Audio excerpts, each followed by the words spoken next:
رب اعوذ بک من همزات الشیاطین واعوذ بک رب ان یحضرون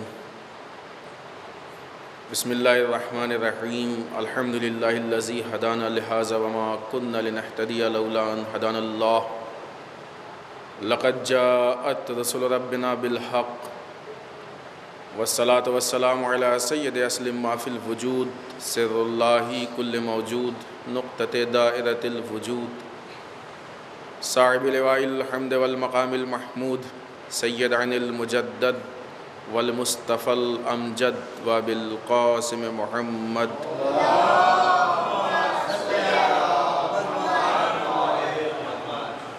والصلاة والسلام على آلہ الطیبین الطاہرین المعصومین المظلومین ولعنۃ الدائمۃ الباقیۃ علی اعدائہم اجمعین من الآن الی قیام یوم الدین اما بعد فقد قال الحکیم بسم اللہ الرحمن الرحیم لقد کان لکم فی رسول اللہ اسوۃ حسنہ لمن کان یرجو اللہ والیوم الآخرہ وذکر اللہ کثیرا صلوات علی محمد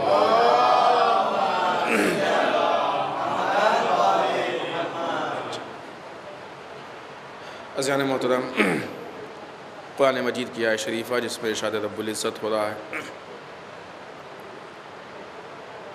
تم میں سے جو شخص بھی کثرت سے ذکر پروردگار کرتا ہے اور خدا اور روز محشر سے امیدوں کو وابستہ کیے ہوئے، اس کے لیے ہم نے ذات رسول کو بہترین نمونہ عمل اور آئیڈیل بنا کے بھیجا ہے۔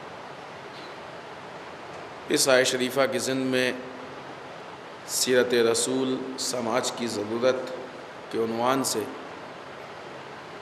جس گفتگو کا آغاز ہوا تھا وہ آج اپنے چھٹے مرحلے میں ہے۔ اب تک کی گفتگو میں جو معروضات ہم نے آپ کے سامنے پیش کیے ہیں، آج کے اس زمانے میں اس موضوع کی اہمیت اور ضرورت، اگرچہ یہ ایسا موضوع ہے جس کی ضرورت ہمیشہ ہے، ہمیشہ تھی اور ہمیشہ رہے گی، لیکن آج کے ان زمانے میں ان حالات میں اس کی ضرورت نسبتاً زیادہ محسوس ہو رہی ہے۔ اس کے بعد سیرت اور تاریخ میں فرق کیا ہے؟ سیرت ہم کو کتنی لینی چاہیے؟ کتنی سیرت میں ہماری بات اس مقام تک پہنچی تھی کہ سیرت مکمل چاہیے، اور جس کا اگلا اسٹیپ یہ ہوتا ہے کہ اسی مکمل سیرت کو اختیار کرنے کا نام ولایت ہے، اور اس ترتیب کے حساب سے ہماری آج کی گفتگو ولایت پہ ہونی چاہیے۔ ہم نے آپ سے پہلے بھی کہا کہ ہماری گفتگو میں ولایت کا ذکر آئے گا، لیکن ہم مکمل ولایت پہ گفتگو نہیں کر پائیں گے، کیونکہ ممکن ہی نہیں کہ ایک دو مجلس میں ولایت پہ بات ہو جائے، لیکن جتنی ہماری گفتگو کو آپ تک پہنچانے کے لیے اور بات کو پیش کرنے کے لیے ضرورت ہے، اس حد تک ہم ولایت سے متعلق گفتگو کریں گے، ورنہ ولایت وہ ٹاپک ہے کہ جس پہ پورا اشرا بلکہ اشرے ہونا چاہیے، کیونکہ یہ پوری زندگی کا ٹاپک ہے انسان کا۔ لیکن کل بیچ میں ذرا سا گفتگو کا رخ اس طرف مڑ گیا کہ یہ ناقص دین سے جو ہم کو مشکلات پیش آتی ہیں، وہ مشکلات دین کے لیے بڑے مسائل کھڑے کرتے ہیں۔ لہٰذا اپنے جوانوں کو بتانے کے لیے اور ان کو ہوشیار کرنے کے لیے اور اپنی قوم کو متوجہ کرنے کے لیے کچھ بات ہم آپ کے سامنے پیش کرنا چاہتے ہیں۔ یہ جو چیزیں جو کہ ناقص دین کی بنیاد پہ ہمارے دین کو خراب کر رہی ہیں، ہماری قوم کو بگاڑ رہی ہیں، ہماری قوم کو برباد کر رہی ہیں، ہماری قوم کو گمراہ کر رہی ہیں، ان سے ہوشیار رہنا یہ ہم سب کی ضرورت ہے اور ہم سب کی ذمہ داری۔ الحمدللہ آپ کے بامبے میں یہ بیماری نسبتاً کم ہے، دوسری جگہوں پہ زیادہ ہے، جس کو اخباریت کہتے ہیں۔ آپ کے علاقے میں ہمیں نہیں معلوم ہے کہ نہیں ہے، اگر ہے تو علاج ہے، اور اگر نہیں ہے تو اچھی بات ہے، پھر اس کو ویکسین سمجھ کے رکھ لیجئے اور انشاءاللہ متوجہ رہیے گا۔ لیکن بہرحال بامبے میں بہت پختہ پلاننگ کے ساتھ یہ بیماری داخل ہو چکی ہے۔ ہم قطعاً ان لوگوں کو اس لائق نہیں سمجھتے ہیں کہ ان کا جواب دیا جائے، کیونکہ اخباریہ سے متعلق جتنے بھی لوگ ہیں اگر آپ ان کو اٹھا کے دیکھ لیجئے تو ان سب کی انتہا جہالت پہ ہوتی ہے، اخباریت کی بنیاد ہی جہالت پہ ہے۔ اس کو علم سے اس کا کوئی تعلق نہیں ہے۔ علم سے جب رابطہ ٹوٹ جاتا ہے، علم سے رابطہ ٹوٹنے کے بعد جب انسان جہالت کی انتہا پہ پہنچ جاتا ہے تو اس کو اخباریت کہتے ہیں۔ ایسے انسان کی جو جہالت کی اتنی پستی میں ہو، اس کی یہ ویلو نہیں ہوتی ہے۔ قرآن مجید بھی کہتا ہے کہ جب جاہل تم سے مخاطب ہو قالوا سلاما، سلام یعنی تم خدا حافظ کر کے نکل جاؤ، اس کا جواب مت دو۔ ہم کو ان کا جواب نہیں دینا، ان کا جواب، ان کی کوئی بات اس لائق ہے بھی نہیں کہ جواب دیا جائے۔ لیکن ہم کو فکر اس بات کی ہے کہ کہیں ہمارے یہ جوان ان کے لچھے دار باتوں میں پھنس کے بہک نہ جائیں۔ ہم کو اپنے جوانوں کی فکر ہے، ہم کو اپنے قوم کی فکر ہے، لہٰذا اس حد تک کہ جس حد تک اپنے جوانوں کو ہم محفوظ کر لیں۔ یہاں پہ رک کے ہم ایک اہم بات کہیں گے، اور بالخصوص نہیں معلوم یہاں کے ٹیسٹیوں میں سے کتنے لوگ یہاں موجود ہیں، بالخصوص وہ سبھی، آپ سب سے کہیں گے لیکن بالخصوص وہ مخاطب، یہ روز روز کبھی اخباریت، کبھی فلاں کبھی فلاں کبھی فلاں، یہ بیماریاں روز نکلیں گی، کیونکہ ان کو جو ہے وہ کہیں اور سے فنڈنگ ہے، کہیں اور سے بیکنگ ہے، وہ ساری چیزیں ثابت ہیں۔ پھر ہم کہیں گے اتنی اہمیت نہیں کہ ان چیزوں کو ممبر سے آپ کے سامنے بیان کرے کہ آپ کا وقت لے قیمتی، ساری چیزیں ثابت ہیں کہ ان کی کتابیں کہاں سے آتی ہیں، پیسہ کہاں سے، سب پروف ہے، اس میں کوئی شک و شبہ نہیں۔ لیکن یہ آئے دن کچھ نہ کچھ نکلتا رہے گا، تو کیا ہمارے علماء اسی کام کے رہ گئے ہیں کہ آج اخباریت ہے تو اس کا جواب دے دیں، کل فلاں ہے تو ان کا جواب دے دیں، کل فلاں ہے تو ان کا جواب دے دیں؟ کیا ہمارا یہی کام ایک رہ گیا؟ نہیں۔ اس کا بہترین طریقہ یہ ہے کہ ہم ایسے کلاسز آرگنائز کریں، ایسے کلاسز کی بنیاد رکھیں جس میں ہم اپنے جوانوں اور اپنے قوم کو اتنا اچھا علم دیں کہ ان کی بنیاد کو مضبوط کر دیں۔ جب بنیاد مضبوط ہو جائے گی تو وہ ہر طرح کے حملے سے محفوظ رہیں گے۔ لیکن دیکھیں بھائی، بات اب تک کی آپ کے سامنے آ گئی ہوگی کہ فقیر سے بھیک نہیں ملتی ہے۔ اگر دینی کلاس رکھنا ہے تو عالم دین سے ہی ہے۔ آپ کے الحمدللہ علماء موجود ہیں، آپ کی مسجد میں ہیں، آپ کے علاقے میں ہیں، شہر میں ہیں، بامبے میں بے انتہا ہے، کمی نہیں علماء کی۔ تیمم وہاں ہوتا ہے جہاں وضو کے لیے پانی نہ ہو، لیکن جو انسان وضو کر سکتا ہے اس کو تیمم کی ضرورت نہیں ہے۔ پھر آپ وضو کر سکتے ہیں، آپ کو تیمم کی ضرورت نہیں ہے۔ بامبے ماشاء اللہ علماء سے بھرا ہوا، ہزاروں علماء ہیں بامبے میں، ہزاروں علماء ہیں بامبے میں۔ لہٰذا آپ اپنے کلاس کو عالم دین سے سجائیں، عالم سے درس لیں، عالم سے، اور ان کی بنیاد کو مضبوط کریں۔ آج اس پرآشوب زمانے میں پھر ہم آپ کو اس سے پہلے ہم نے کہا اور پھر کہیں گے کہ ایسے حالات ہیں کہ جب ہمارے علماء ہمارے جوان علم دین سے خالی ہوتے جا رہے ہیں۔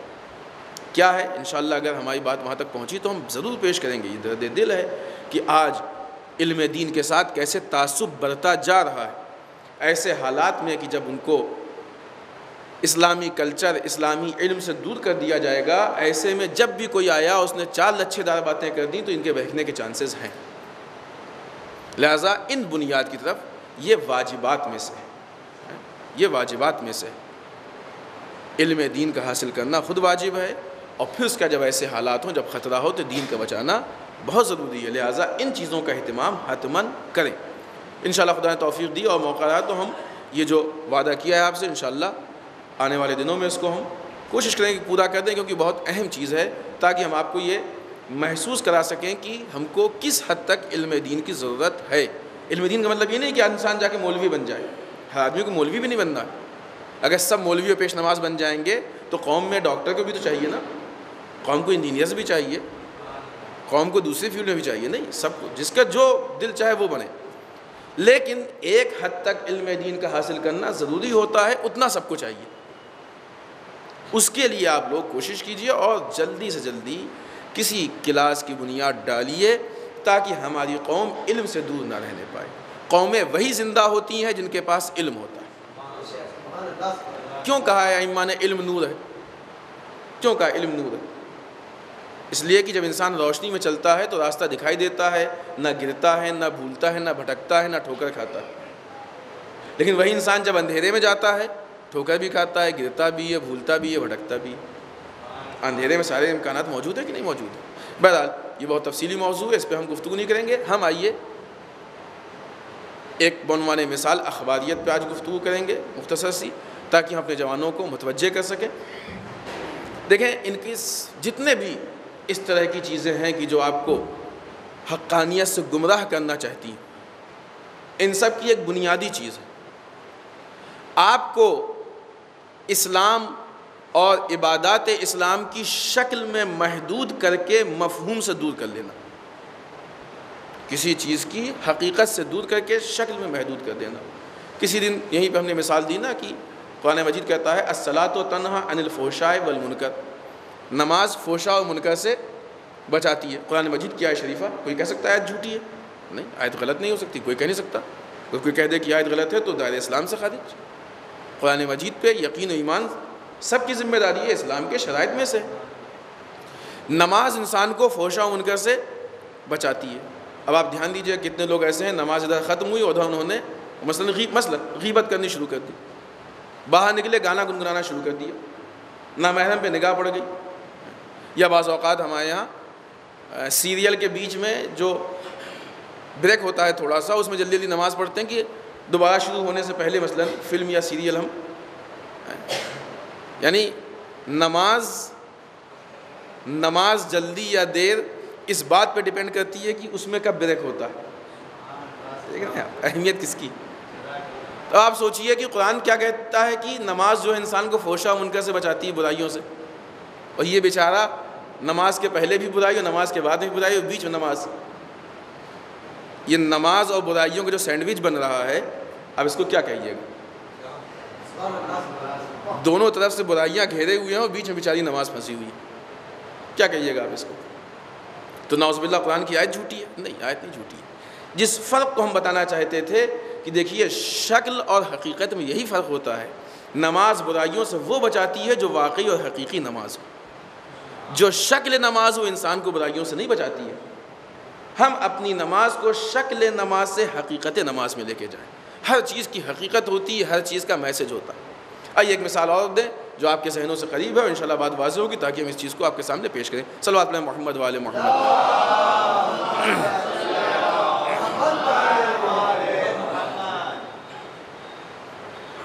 علم حضرت عباس،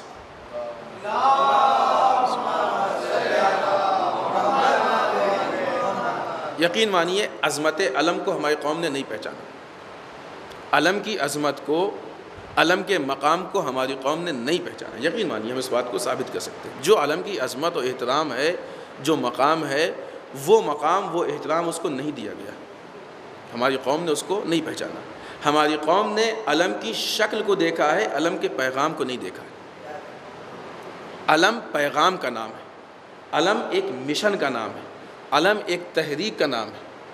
علم وہ ہے کہ جو انسان کو کھڑا ہونے پہ مجبور کرتا ہے، علم وہ ہے کہ جو اسلام کے دفاع تک لے کے جاتا ہے، علم وہ ہے جو باطل کے مقابلے میں کھڑا کرتا ہے، علم وہ ہے کہ جو حق کو ثابت کرتا ہے۔ ہمارے یہاں تو علم سجا رہتا کچھ نہیں ہوتا ہے کہ نہیں؟ ہمارے پاس شک۔ ایک سوال ہے آپ سے، آپ بتائیے، علم حضرت عباس کے ہاتھ میں تھا نا، حضرت عباس و علم، چونکہ علم بردار حضرت عباس ہے، علم ہے حضرت عباس۔ آپ انصاف سے بتائیے کہ حضرت عباس کے ہاتھ سے علم کو شرف ملا ہے یا علم سے حضرت عباس کو ملا ہے شرف؟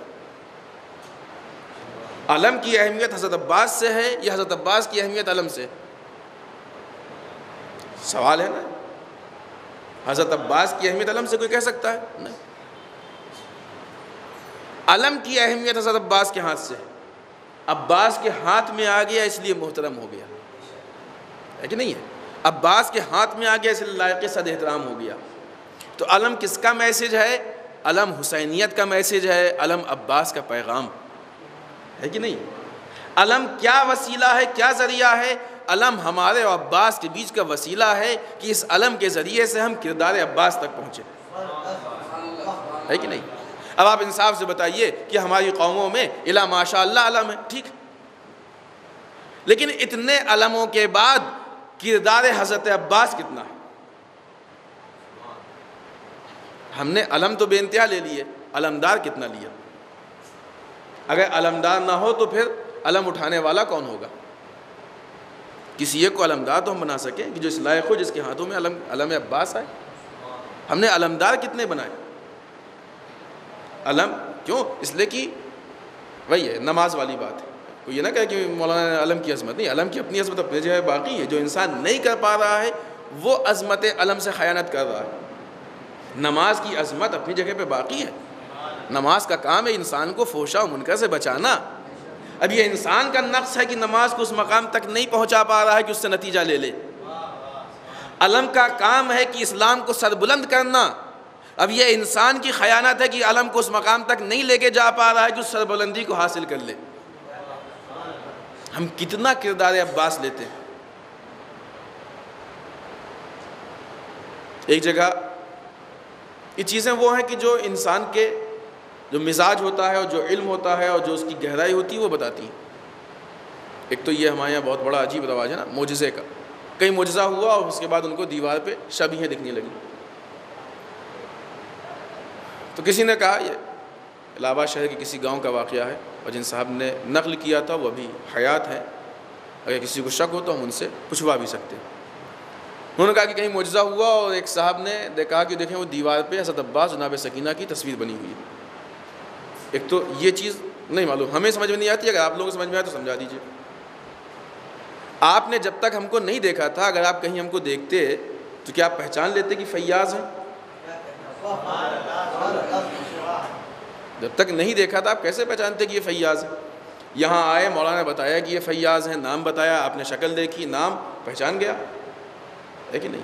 اب یہ 1400 سال پرانے لوگ ہماری قوم میں کہاں سے بچے ہیں جو دیکھ دیکھ کے بتا دیتے ہیں یہ حضرت عباس ہوں، یہ امام حسین ہے؟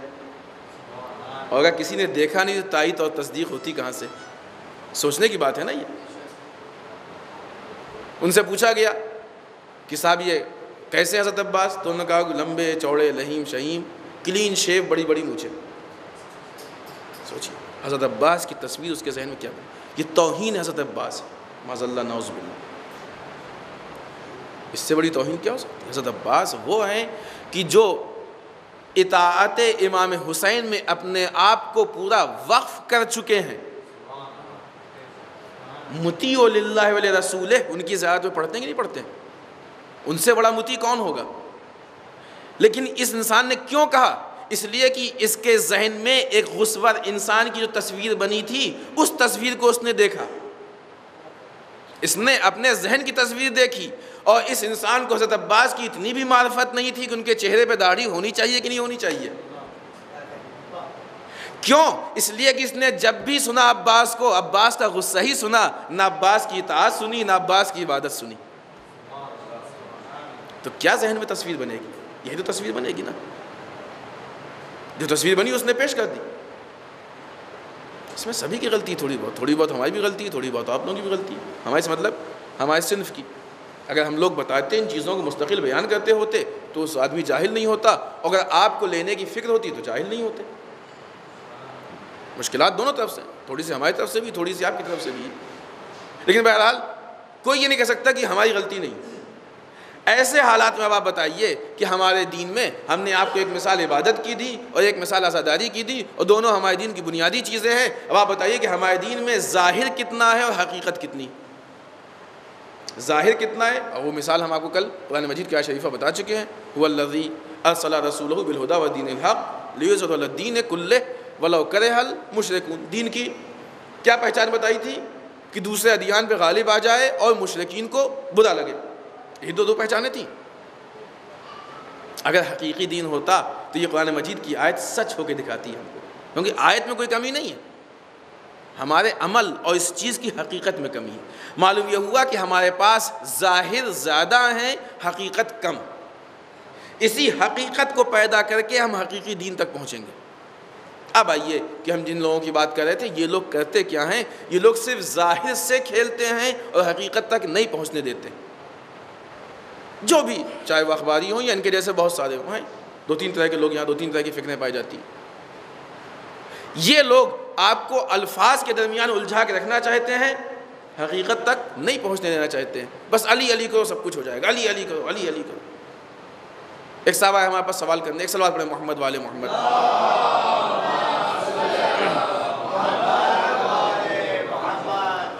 ہمارے پاس آئے، انہوں نے سوال کیا کہ مولانا یہ ایک روایت ہم کو کسی نے بتائی ہے کہ جب بھی خدا اور رسول کی گواہی دو تب علی کی گواہی بھی دینا ضروری ہے، لہذا تشہد میں علی ولی اللہ کہنا چاہیے۔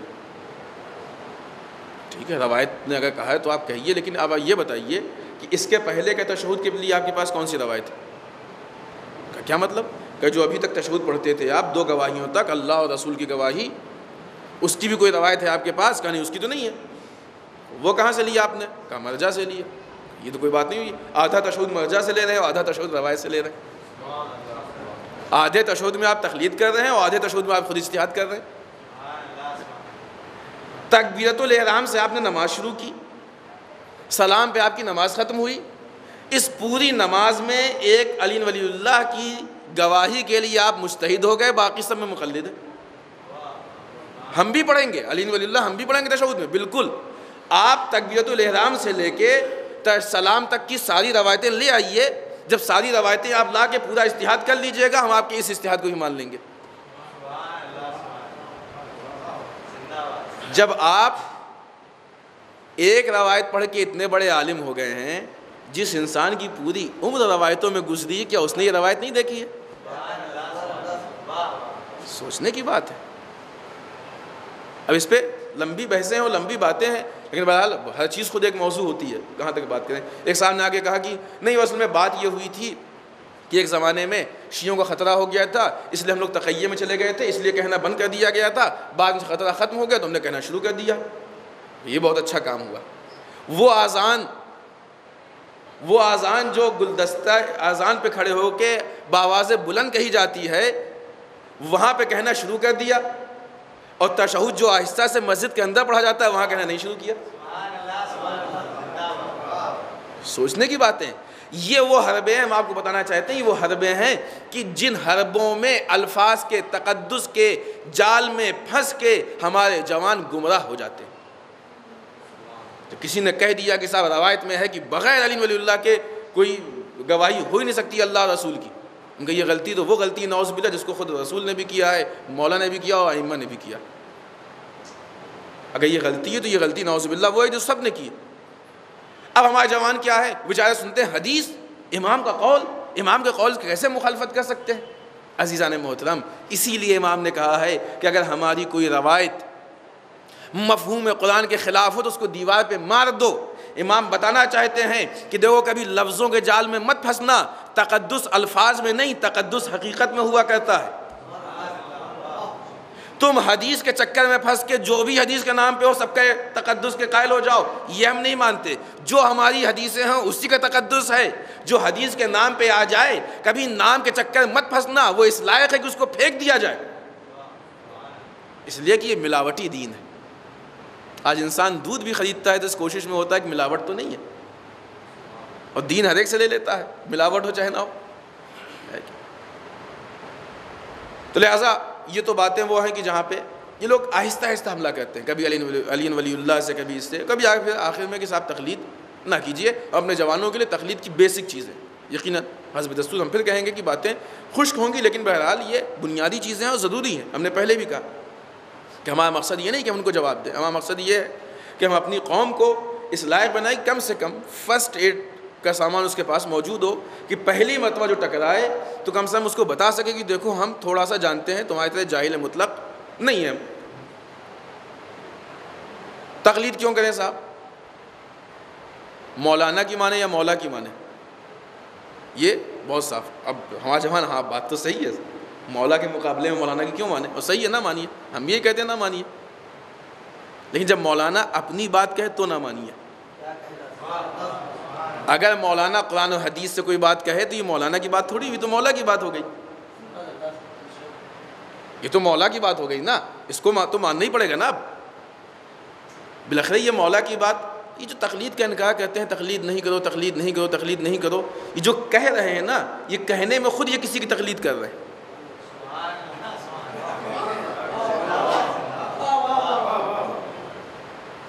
تقلید کا انکار کر رہے ہیں تقلید کر کے، بس فرق یہ ہے کہ اگر یہ صحیح آدمی کی تقلید کرتے تو عالم وقت ہوتا، مرجع وقت ہوتا۔ اب جب انہوں نے پڑھے لکھے کی تقلید کو چھوڑ دیا تو کسی سڑک چھاپ اور جاہل کی تقلید میں پھنس کے گمراہ ہو گئے۔ بنیادی چیز ہے، بیسک چیز ہے۔ آدمی بیمار ہوتا ہے کہاں جاتا ہے؟ ڈاکٹر کے پاس جاتا ہے. کیوں؟ یہ بھی تقلید ہے. دیکھیں آپ کو لفظوں سے، خالی لفظوں سے حساس بنایا جا رہا ہے. یہی پرابلم جو ہے وہ وہی ہے کہ بیسک علم نہیں ہے. تقلید کسے کہتے ہیں؟ تقلید اسے کہتے ہیں کہ جہاں پہ جس چیز کا ہم کو علم نہیں ہے، جس کے پاس اس چیز کا علم ہے، ہم اس کی بات کو بغیر کسی چوں و چرا کے مان لیں، اس کا نام تقلید ہے. اس کے علاوہ کچھ اور بتائیے. آپ ڈاکٹر کے پاس گئے، آپ نے ڈاکٹر سے بتایا کہ ہماری بیماری ہے، ڈاکٹر نے کہا یہ ٹیبلیٹ، یہ انجیکشن، یہ کیپسول اس ٹائم کھائیے گا، اس ٹائم یہ چیز کھائیے گا، یہ چیز نہیں کھائیے. اب آپ گھر پہ آئے، کتنے لوگ ہیں؟ خدا سب کو صحت دے. کتنوں کو مثلا شوگر ہے؟ اب ان سے آپ کہیے کہ چائے پی لیجئے، شکر تو نہیں ہے اس میں؟ کہیں شکر تو کا نہیں، ڈاکٹر نے منع کیا. بھائی تقلید کیوں کریں ڈاکٹر کی؟ آپ پی لیجئے، کس نے منع کیا آپ کو؟ ہے کہ نہیں؟ دسترخوان پہ تقلید ہوتی ہے، ہوٹل پہ تقلید ہوتی ہے، گاڑی میں بیٹھتے ہیں تقلید ہوتی ہے، فلائٹ میں بیٹھتے ہیں تقلید ہوتی ہے، ٹرین میں بیٹھتے ہیں تقلید ہوتی ہے، روڈ پہ چلتے ہیں تقلید ہوتی ہے. آپ بتائیے زندگی کا کون سا حصہ جو تقلید سے خالی ہے؟ آپ کو بوٹ پالش بھی کرانی ہے تو موچی جو چمار جاہل ترین انسان سڑک کے فٹ پاتھ پہ بیٹھا ہے، اس نے کہا پیر ایسے رکھیے، آپ نے ایسے کر لیا. اس نے کہا پیر ایسے رکھیے، آپ نے ایسے کر لیا. فٹ پاتھ چھاپ جاہل کی تقلید ہو سکتی ہے، عالم کی نہیں ہو سکتی.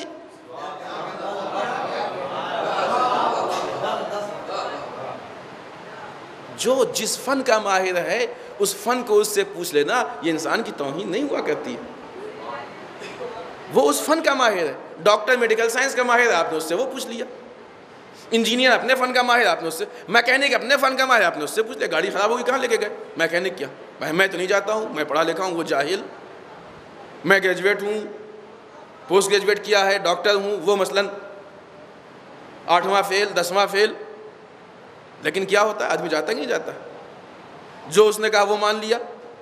کیوں تقلید کر رہے ہیں اس کی؟ جاہلوں کی تقلید اچھی لگتی ہے، عالم کی تقلید خراب لگتی ہے.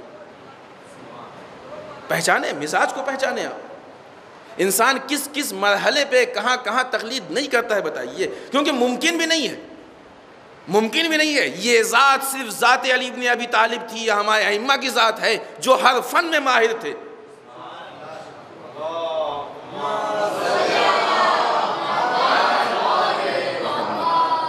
مکمل طریقے سے تقلید سے بری وہ ہے کہ جس کے پاس خود ہر چیز کا علم ہو، اور یہ کمال صرف ائمہ میں ہے. ورنہ انسان کسی ایک دو فن میں ماہر ہوتا ہے، باقی فنون میں جاہل ہوا کرتا ہے. جس میں ماہر ہوتا ہے اس میں اس کی تقلید ہوتی ہے، جس میں جاہل ہوتا ہے اس میں دوسرے کی تقلید کرتا ہے. ڈاکٹر کو مسئلہ پوچھنا ہوگا تو وہ عالم سے پوچھے گا، عالم بیمار ہوگا تو ڈاکٹر سے علاج کرائے گا. علاج میں اس کی تقلید ہوگی، علم میں اس کی تقلید ہوگی. اس فن میں وہ ماہر ہے، اس فن میں وہ ماہر ہے. اس میں کوئی تعصب کی بات نہیں ہے کہ کیوں ان کی مانے کیوں ان کی نہ مانے، ہے کہ نہیں؟ لہٰذا یہ ہمارے جوانوں کو صرف کنفیوز کیا جاتا ہے. نہیں، عزیزوں ہو ہی نہیں سکتا. قرآن مجید کی صریح آیت ہے، بسم اللہ الرحمن الرحیم، فاسألوا اہل الذکر ان کنتم لا تعلمون. جس چیز کو تم نہیں جانتے ہو اس کو صاحبان ذکر سے پوچھو، جاننے والوں سے پوچھو.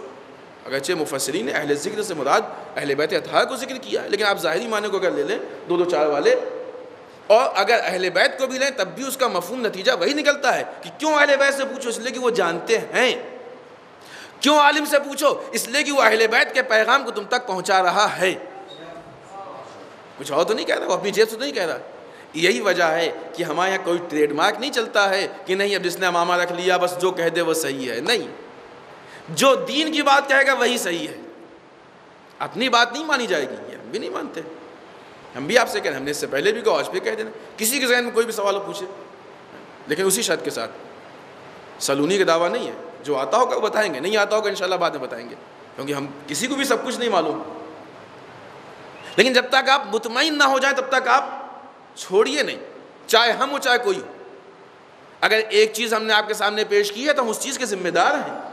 اگر آپ مطمئن نہیں ہیں تو آپ کو مطمئن کرنا یہ ہماری ذمہ داری ہے.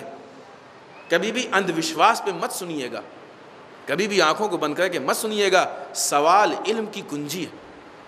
جو چیز سمجھ میں نہ آئے اس کو حتماً پوچھیے. اور سمجھ میں آنے کے علاوہ اگر آپ کو یہ لگتا ہے کہ اس 1 گھنٹے کی مجلس میں آپ کو جتنا ملنا چاہیے اتنا میسج نہیں ملا، وہ بھی پوچھیے. مولانا آپ نے اتنا ٹائم لیا، دیا کیا ہم کو؟ جب تک یہ شعور پیدا نہیں ہوگا آپ میں، تب تک آپ کے ساتھ ٹائم پاس ہوتا رہے گا۔ اگر اپنے آپ کو ٹائم پاس سے بچانا ہے تو اس شعور کو پیدا کرنا پڑے گا۔ یہ آج جو ہر ایرا غیرہ، پڑھا ہو یا نہ پڑھا ہو، مکتب گیا ہو یا نہ گیا ہو، کچھ جانتا ہو نہ گیا جانتا ہو، ہر آدمی ممبر پہ کیوں آ رہا ہے؟ اس لیے کہ آپ پلٹ کے سوال نہیں کرتے۔ جس دن آپ نے پلٹ کے سوال کرنا شروع کر دیا، اس دن اچھے آنے سے ڈرنے لگیں گے۔ کیوں؟ کچھ نہیں معلوم صاحب کیا ہوا، کچھ نہیں بولیں گے پورا ہے۔ خیر، ہم گفتگو کے رخ کو کہیں اور لے آنا نہیں چاہتے ہیں۔ ابھی کچھ دن پہلے ایک جزوہ ہم کو ملا ہے، کتابچہ، بکلیٹ، کہ جو اخباریوں کی طرف سے شائع ہوا تھا اور کسی کے ہاتھ لگ گیا اور ہمارے کسی چاہنے والے نے ہم کو دیا۔ گزرے ہوئے جمعے میں ہم نے اس کو اپنے جمعے کے خطبے میں پیش کیا اور کچھ چیزیں اس میں سے سنائی ہیں بعنوان دلیل۔ جو اس میں ہم پیش کر چکے اس کو چھوڑ کے ہم دوسری چیزیں آپ کے سامنے پیش کرتے ہیں، صرف اسی لیے کہ تاکہ آپ اس اخباریت کو پہچان سکیں اور اس سے محفوظ رہ سکیں۔ یہ بکلیٹ مکمل طور پہ توحید پروردگار کے خلاف، مکمل طریقے سے توحید پروردگار کو پائمال کیا گیا ہے اس میں، اور جس شکل میں ائمہ کی تعریف کی گئی ہے اس شکل میں ائمہ کو بھی جو ہے وہ توہین ان کی گئی ہے اور علماء کو بھی نہیں چھوڑا گیا۔ آئیے ان کے لکھنے کا انداز کیا ہے، ہم بعنوان مثال آپ کے سامنے ایک آدھ چیز پیش کرتے ہیں۔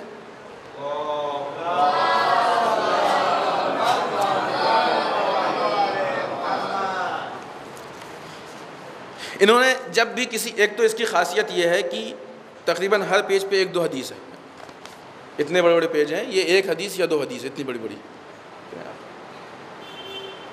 پورے بکلیٹ میں جتنی حدیثیں ہیں سوائے ایک حدیث کے کوئی ریفرنس نہیں، کسی حدیث کا کوئی ریفرنس نہیں، یہ پورے بکلیٹ میں ایک۔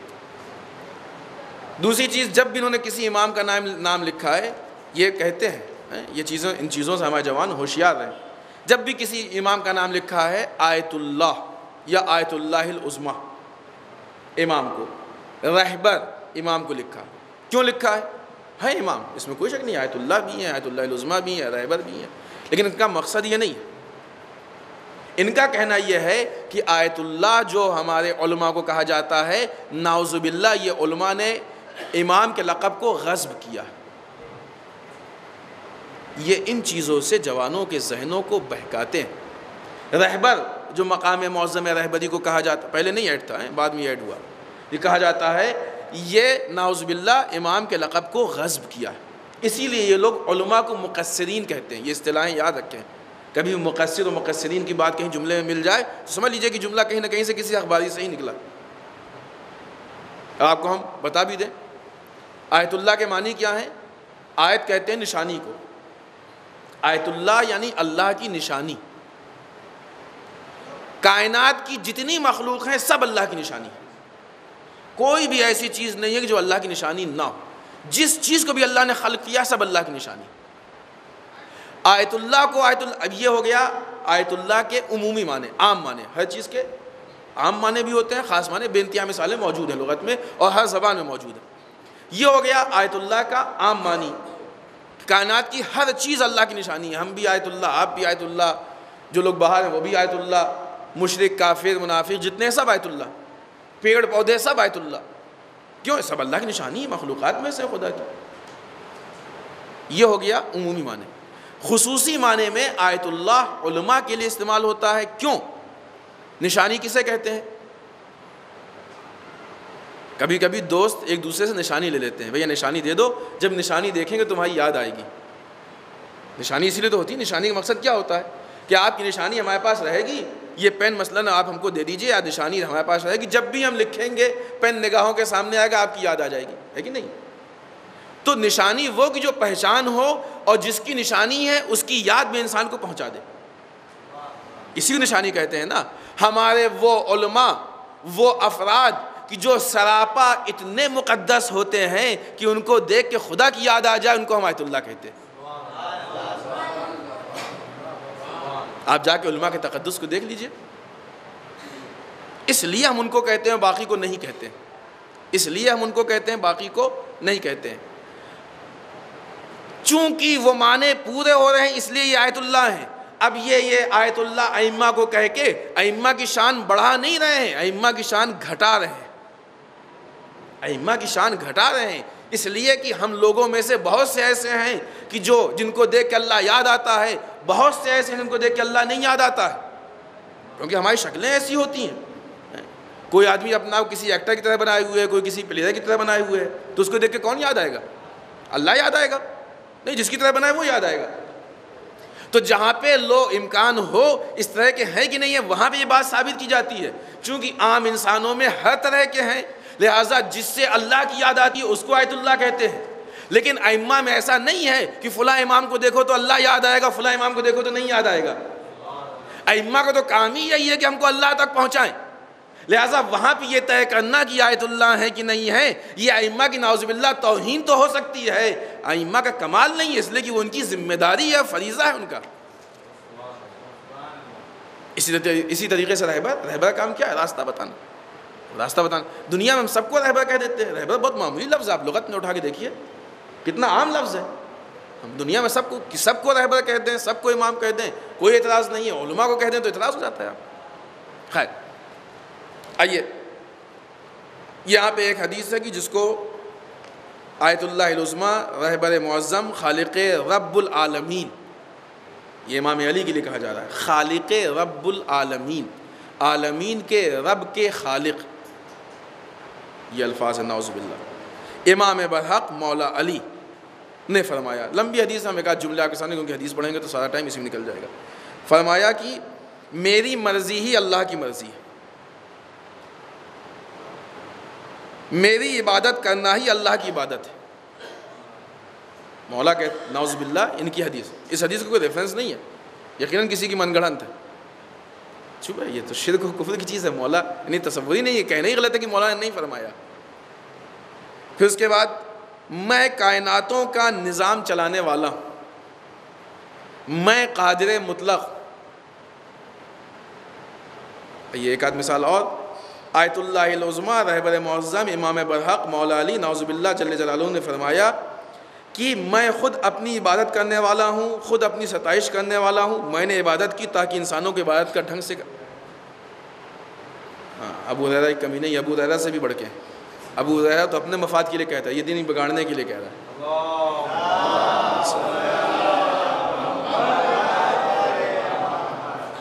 اور اس بکلیٹ کو پڑھنے کے بعد یہ معلوم یہ ہوتا ہے کہ اس کا لکھنے والا بھی کوئی ایسا انسان نہیں جس کے پاس ذرا سا بھی علم ہو، بہت بڑے اسٹینڈرڈ قسم کا جاہل ہے،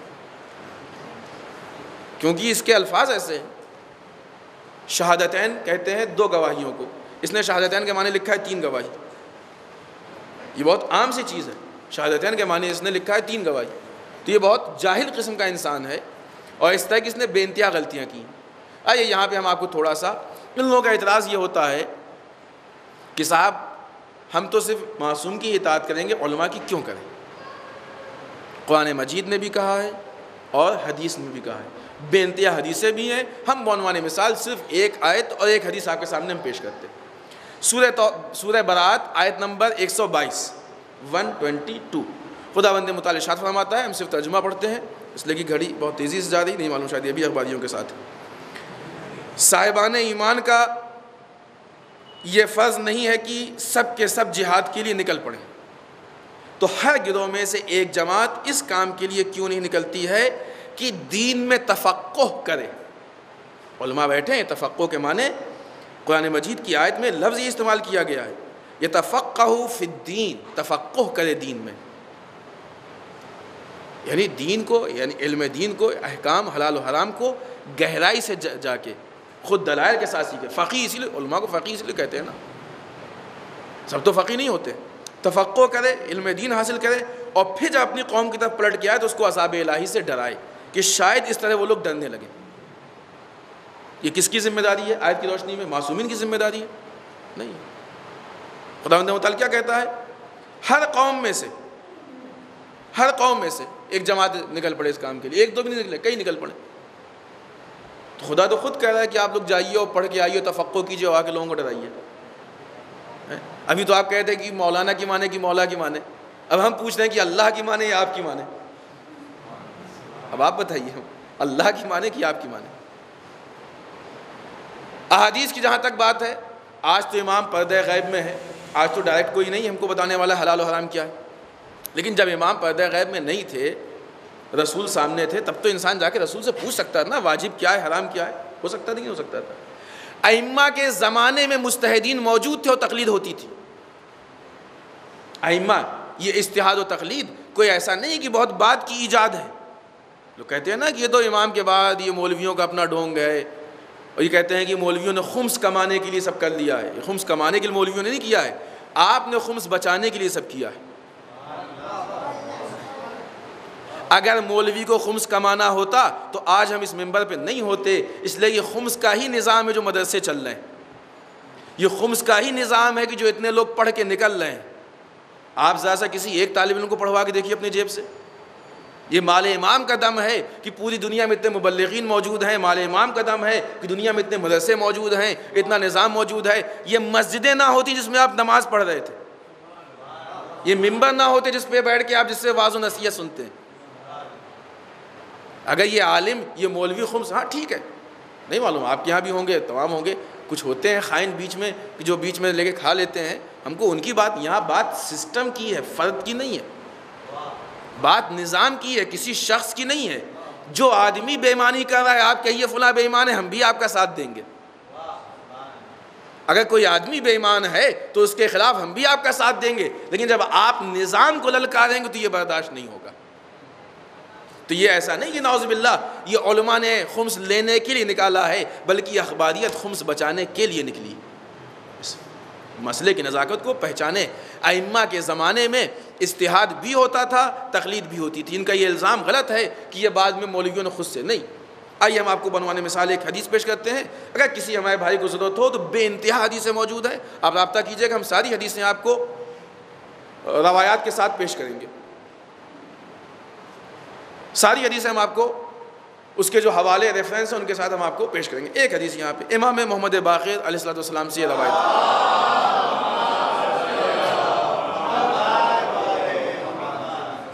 وسائل الشیعہ باب حمزہ جلد یعنی ولیوم نمبر 3 پیج نمبر 291۔ وسائل الشیعہ وہ کتاب ہے کہ جس کو اخباری بھی معتبر مانتے ہیں۔ عجیب بات ہے، کبھی تو یہ علماء کے خلاف نظر آتے ہیں اور کبھی بغیر علماء کے ان کی گاڑی بھی نہیں چلتی ہے۔ حدیثوں کو دیکھو عمل کرو، یہ حدیثیں تمہارے پاس آئی کہاں سے؟ حدیثوں کو دیکھ کے عمل کرو، یہ حدیث تم تک پہنچی کہاں سے؟ وسائل الشیعہ سے حدیث دیکھ کے عمل کرتے ہو۔ وسائل الشیعہ کے لکھنے والا کون؟ عالم کی جاہل؟ اگر عالم کے ہی مخالف ہو، آج سے طے کر لو کہ تم کو کسی عالم سے کوئی مدد نہیں لینی ہے، جاؤ اپنے جاہلانہ نظام کو لے کے چلو۔ لیکن جو تمہارا سورس ہے وہ ایک عالم ہی تو ہے، اس عالم کی بات مان سکتے ہو، اس عالم کی نہیں مان سکتے ہو۔ یہی فرق ہے، وہ عالم اس دنیا سے رخصت ہو گیا ہے، وہ تمہارے حالات دیکھ کے تم کو روکے ٹوکے گا نہیں، اس لیے تم مردے کو ماننا آسانی سمجھ رہے ہو۔ یہ عالم زندہ ہے، ہر برائی میں تم کو ٹوکے گا، اس لیے اس کا ماننا تمہیں کھلا ہے، اس لیے تم کو اس کا ماننا کھلا۔ وسائل الشیعہ لکھنے والا عالم، اصول کافی لکھنے والا عالم، فروع کافی لکھنے والا عالم، استفسار لکھنے والا عالم، ملا عزت الفقی لکھنے والا عالم، سب کچھ تو عالم سے، روایتیں آئی کہاں سے ہیں؟ عالم کو چھوڑ کے جاؤ گے کہاں تم؟ چھوڑے، ایک جملہ آیا تھا ذہن میں لیکن شاید مناسب نہیں ہے۔ خیر، حدیث جو آپ کے سامنے پیش کرنا چاہتے تھے، امام باقر فرماتے ہیں یا ابان اجلس فی المسجد النبی۔ ابان بن تغلب امام کے بہت اچھے شاگردوں میں سے، اصحاب میں سے ہیں۔ اے ابان مسجد النبی میں بیٹھو، وفت الناس اور لوگوں کو فتویٰ دو، فإنی احب ان یری فی اصحابی مثلک، مجھے بہت اچھا لگتا ہے کہ میں اپنے اصحاب میں تمہارے جیسے لوگوں کو دیکھوں۔ اس سے کلیئر کوئی بات ہو سکتی ہے؟ اور ایسی ہی کلیئر حدیثیں ہیں، ایک دو نہیں ہیں، ایسی ہی کلیئر حدیثیں، بے انتہا حدیثیں۔ اے ابان مسجد النبی میں بیٹھو، بیٹھ کے لوگوں کو فتویٰ دو، اور مجھے بہت اچھا لگتا ہے کہ میں اپنے اصحاب میں تمہارے جیسے لوگوں کو دیکھوں۔ یہ تعریف کس بیس پہ ہے، کس بنیاد پہ؟ فتویٰ دینے کی بنیاد پہ۔ امام فتویٰ دینے والوں کو پسند کر رہے ہیں، آپ فتویٰ دینے والوں سے ناراض ہو رہے ہیں۔ اب آپ بتائیے کہ کون کس حق پہ ہے، کون باطل پہ ہے؟ کسی نے آگے پوچھا مولا ہم بہت دور رہتے ہیں اور ہم آپ کے پاس نہیں آ سکتے حلال و حرام پوچھنے کے لیے. اگر کوئی مسئلہ پیش آئے کہ ہم آپ کے فلاں صحابی سے پوچھ لیں, کہاں پوچھ لو. یعنی ایسا نہیں ہے کہ روایت سے, اگرچہ یہ روایت اجتہاد اور تقلید دونوں کے لیے دلیل بن سکتی ہے, لیکن آئیے بالفرض کہ ابان کو حکم دیا فتویٰ دو, اجتہاد کرو. تقلید کے لیے بھی روایتیں موجود ہیں, بے انتہا روایتیں موجود ہیں. نہ ائمہ نے اجتہاد کو نظر انداز کیا, نہ تقلید کو نظر انداز کیا. نہیں معلوم, شاید ائمہ کی نگاہ میں یہ باتیں رہی ہوں گی کہ ایسے گمراہ کرنے والے آئیں گے, لہٰذا اپنی زندگی میں اتنا تقلید کا عادی کر دو کہ یہ بات لوگوں کے لیے واضح ہو جائے. صلوات پڑھیں محمد والے محمد.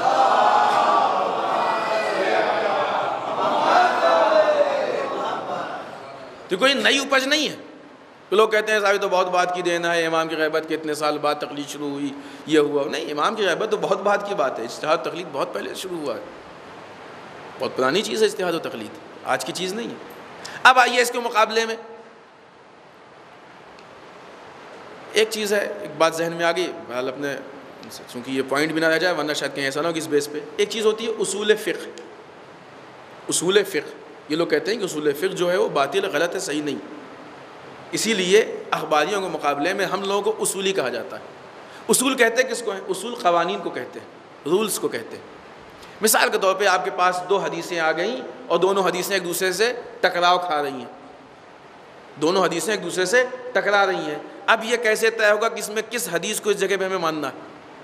کچھ تو رول ہوگا اس کے لیے. اسی رول کو اصول کہتے ہیں. اسی رول کو اصول کہتے ہیں.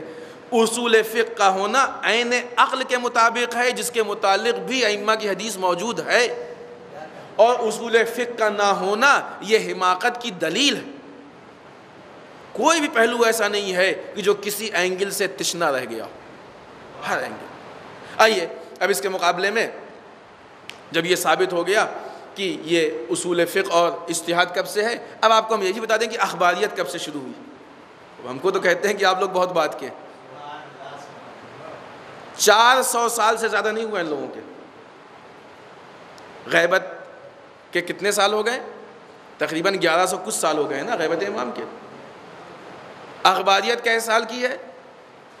400 سال. اس کے پہلے آپ کہاں تھے؟ آپ کے آباء و اجداد کا کیا حشر تھا؟ ان کے حلال و حرام کہاں سے معلوم ہوئے تھے؟ 1100 میں سے 400 اگر آپ مائنس کر لیجئے, 700 سال تک کیا کیا آپ نے؟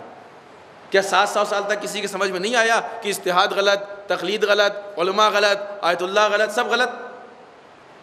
ان لوگوں کو کیا معلوم ہوا؟ 400 سال کی دین ہے. دامن وقت میں گنجائش نہیں ہونا, اس میں بہت اچھا واقعہ یاد آیا, لیکن وہ مناسب بھی نہیں ہے. بہرحال جس مسلک, جس نظریے اور امام کے بیچ میں 700 سال کا فرق ہو جائے, اس کو ہم کیسے حق مان سکتے؟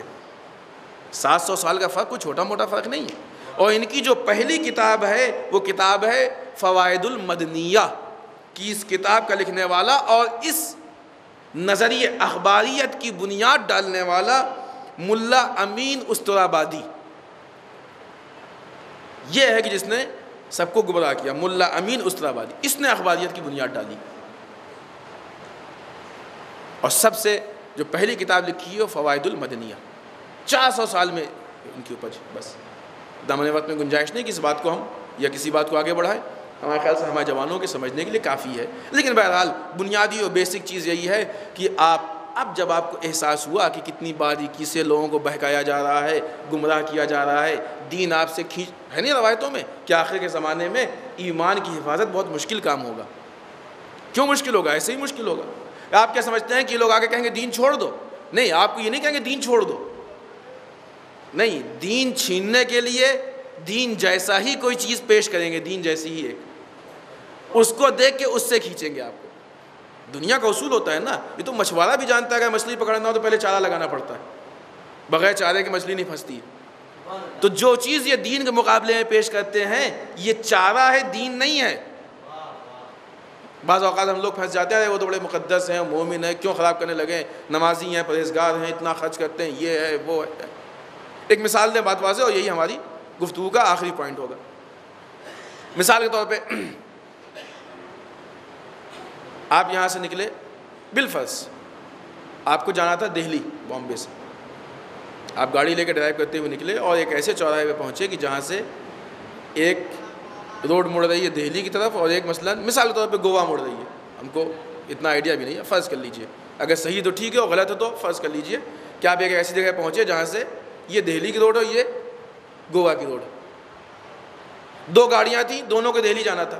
ایک نے تو صحیح موڑا دہلی کی طرف اور ایک نے غلطی سے ادھر موڑ لیا گوا کی طرف. یہ جو جا رہا ہے گوا, یہ پورے راستے کسی بھوکے کو کھانا بھی کھلا رہا ہے, کسی پیدل کو سوار بھی کیے لے رہا ہے, کسی پیاسے کو پانی بھی پلا رہا ہے, سارے رولز فالو کر رہا ہے, ہر سگنل پہ رک رہا ہے, سب کچھ کرتا جا رہا ہے, بڑی نیکیاں کر رہا ہے, بڑا مومن آدمی. لیکن ان سب کے ساتھ کیا مقصد تک پہنچ جائے گا؟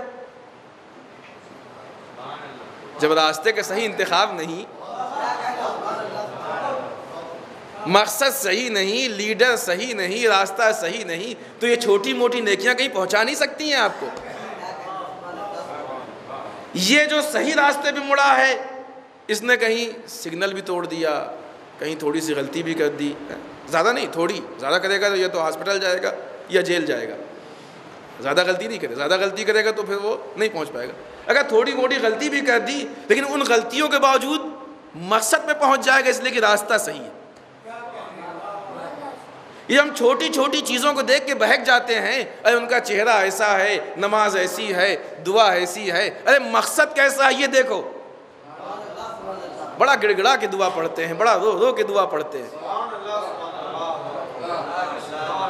ابو موسیٰ اشعری بھی بڑی نمازیں پڑھا کرتا تھا. پہچانے آپ, پہچانے ان چیزوں کو. اگر نہیں پہچانیں گے واقعی خدا را بہک جائیں گے. اس لیے ان چیزوں پہ غور کرنا بہت اہم چیز ہے, بہت بڑی چیز ہے. اگر انسان نہیں پہچانے گا تو واقعی بہک جائے گا. آج چاروں طرف سے جس طریقے سے چیل کوے جھپٹتے ہیں, آپ کے ایمان پہ سب جھپٹا مار رہے ہیں. ایسے حالات میں اپنے ایمان کی حفاظت یہ آپ کی ذمہ داری ہے. آج اگر کوئی عالم دین یا کوئی شخص آ کے آپ سے کہتا ہے تو اس کہنے کے مقابلے میں جس ایمان کی حفاظت کر رہا ہے اس کا کوئی فائدہ نہیں ہے. اس لیے کہ اگر وہ سماج کے بہاؤ میں بہہ جائے گا تو بہت مال دنیا اس کو مل جائے گا, لیکن اگر حق بات کرے گا تو سوائے گالی کے کچھ نہیں ملنے والا. لیکن تجربات میں سے یہ سوائے گالی کے کچھ نہیں ملنے والا. لہٰذا یہ درد دل ہے کہ جس کو آپ اپنا درد دل بنائیں. جب تک ان چیزوں کی گہرائیوں میں نہیں اتریں گے اس وقت تک حقائق اور حقیقت سے وابستہ نہیں ہو پائیں گے. صلوات پڑھیں محمد وآل محمد.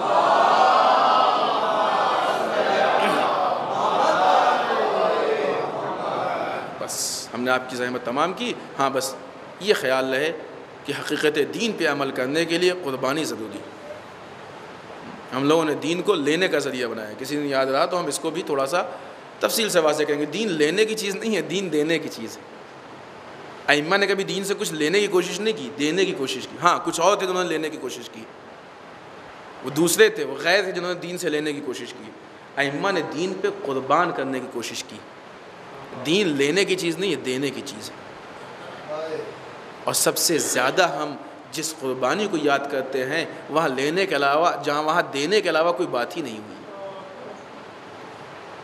جو چیز سب سے قیمتی ہمارے لیے ہے سب سے پہلے وہی دینے کی بات ہوتی تھی. انسان کیا بچاتا ہے؟ سب سے زیادہ انسانی کوشش ہوتی ہے اپنی جان بچا لے. مال قربان ہو جائے, مکان قربان ہو جائے, گاڑی قربان ہو جائے, سب کچھ چلا جائے, لیکن جو چیز بچ جائے وہ انسان کی جان. اس لیے کہ جان رہے گی تو سب کچھ رہے گا. کربلا میں امام کے چاہنے والے آ کے, مولا آپ ہم کو جنگ کی اجازت دے دیجیے, ہم چاہتے ہیں اپنی جان آپ پہ قربان کر دیں. جان سے نیچے تو وہاں کوئی بات ہی نہیں تھی. چھوٹے چھوٹے بچے اللہ تش کی آوازیں. آپ کے گھر میں بھی بچے ہوں گے, ذرا سوچیے کہ اگر آپ کے بچے کسی چیز کا سوال کر لیتے ہوں گے آپ سے تو آپ پوری کوشش کرتے ہوں گے کسی طریقے سے سوال کو پورا کر دیں. 1-2 گھنٹے اگر دیر ہو جائے تو یہ 1-2 گھنٹے بہت بھاری گزرتے ہوں گے آپ پہ. ہائے حسین کے خیمے میں 3 دن تک آتش کی آوازیں آتی رہیں.